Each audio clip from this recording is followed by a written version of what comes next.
Please subscribe to Face TV Africa and turn the notification on. Face TV Africa, ẹ jọ̀ọ́ ẹ subscribe, hete.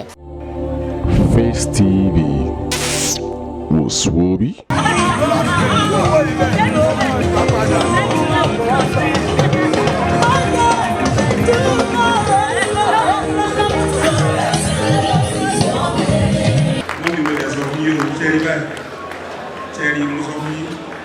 Would you magnify the name of Jesus? Thank you especially for Ibadan. Thank you, He's the God of grace. Thank you for your state. Thank you for Nigeria. But I want you to consciously thank Him for Ibadan. Can we try not to walk around now? Just give me 30 minutes and I'm good. Please, try not to walk around like we are selling anything, sell on the sides. Would you lift your hand and thank God for Ibadan? That we can gather in peace. We can gather without the fear of shites. We can gather without the fear of Boko Haram.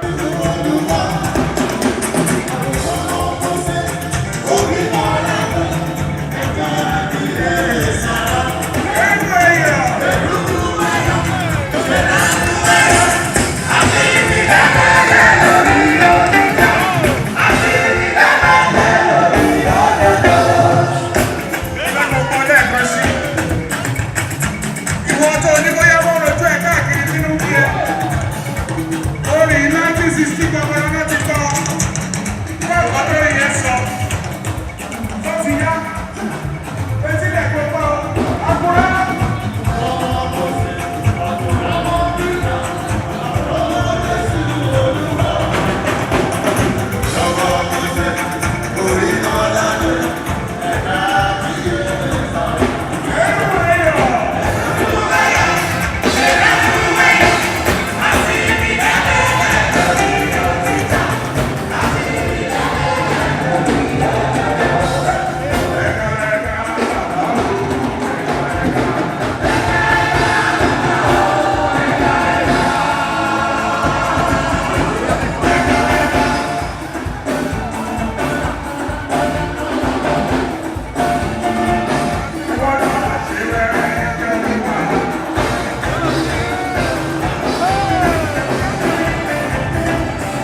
Kí ni mí ní ìwàká?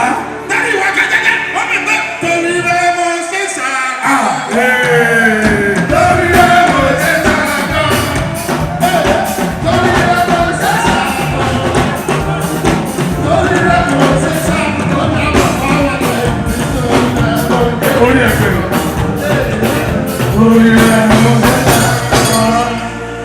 Ọ̀sẹ̀ mo dúpẹ́. Happy! Ìbàdàn ìwọ́n máa ló ní wòlíì àgbà ibi tó ti jáde láìpẹ́. Ó ká ẹ̀kan sí tó bá ti mọ̀ bó lè sọ progress máa lọ lé yí o.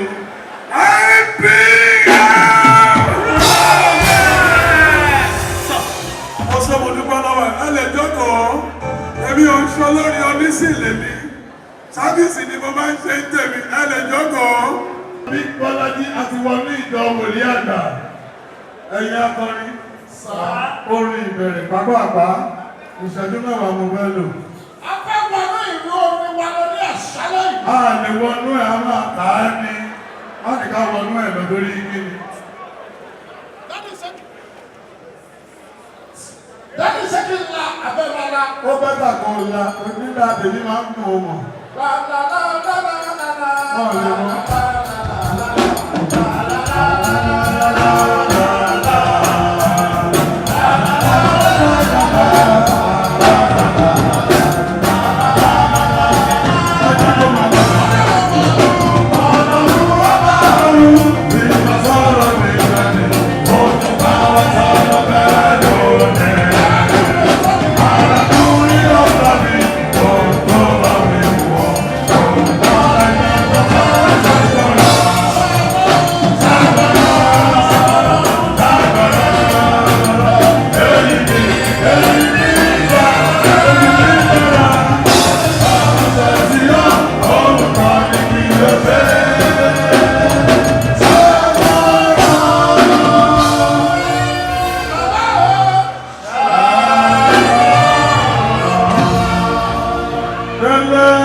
Ẹ̀yin aláìtọ̀rọ̀ ìjọ wa yìí, àmì yìí.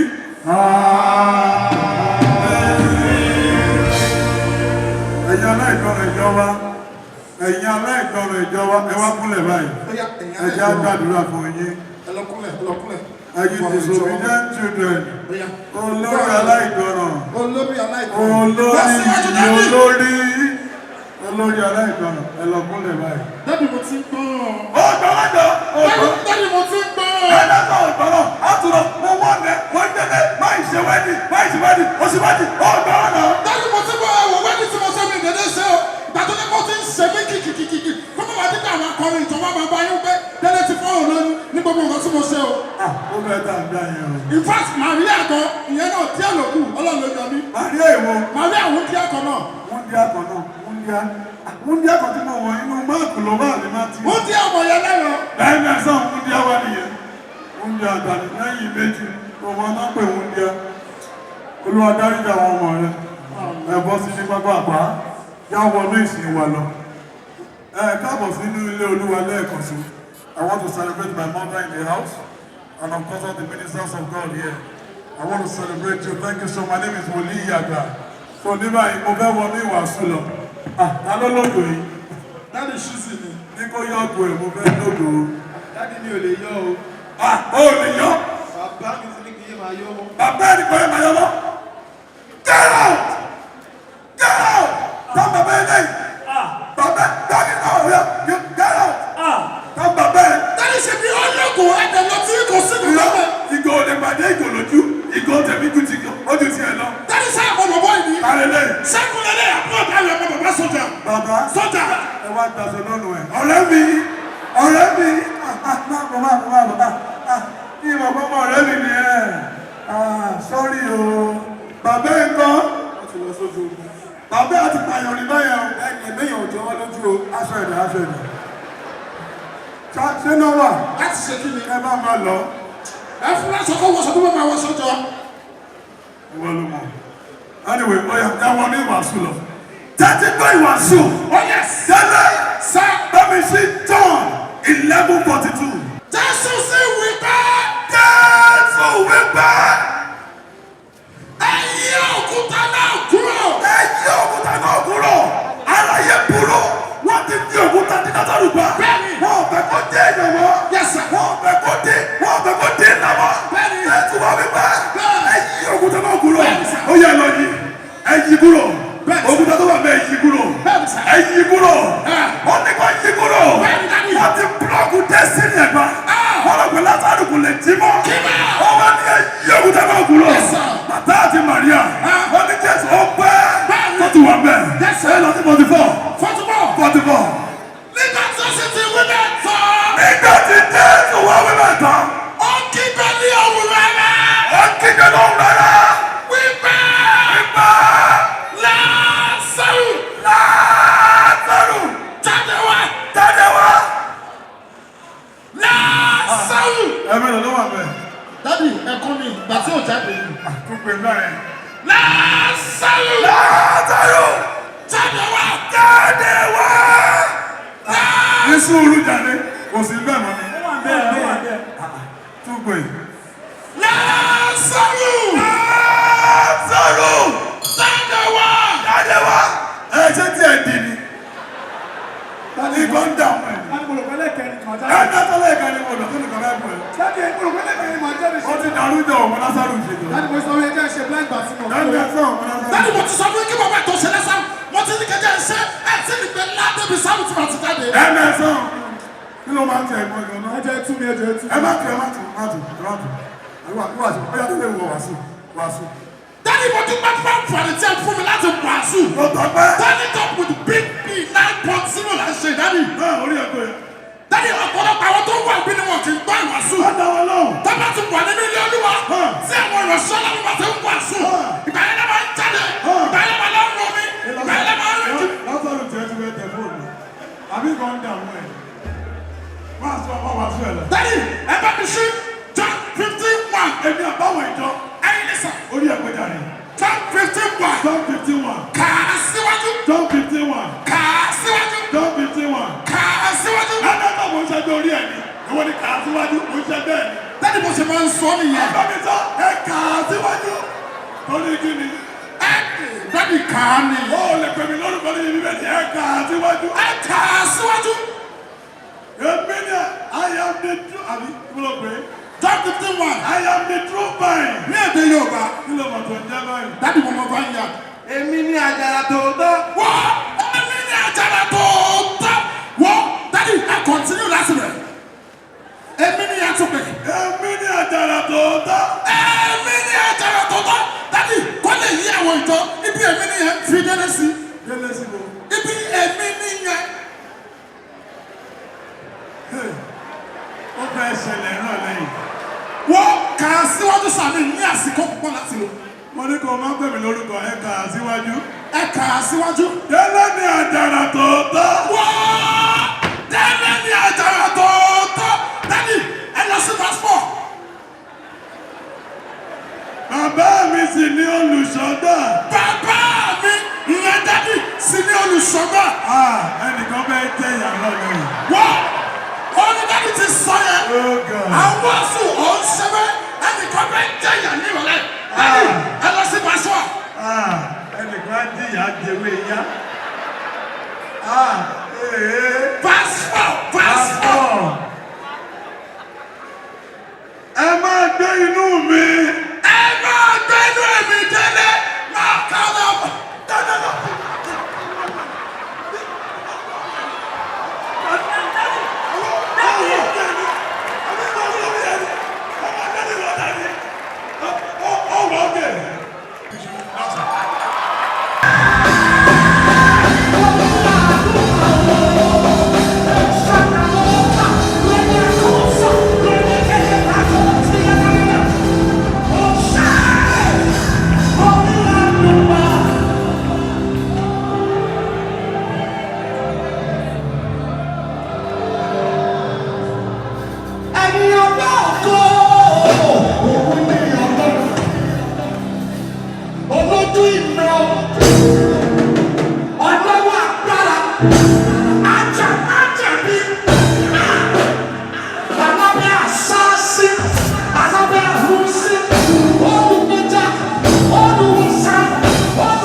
Ibadan no music say, you want to lift your two hands up.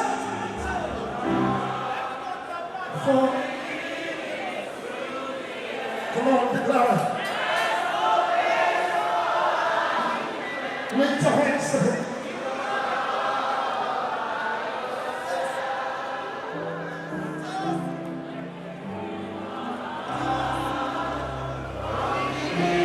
Come on, come on.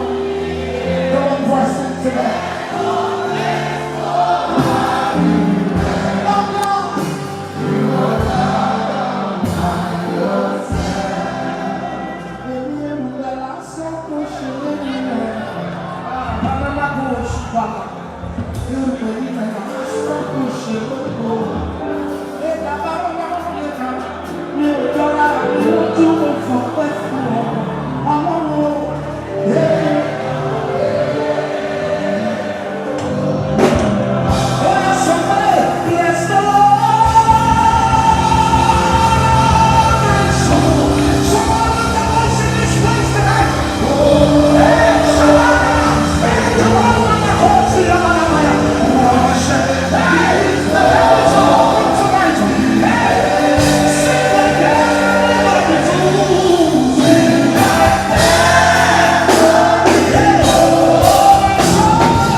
Please subscribe to Face TV Africa and turn the notification on.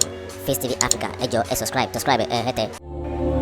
Face TV was Swoby.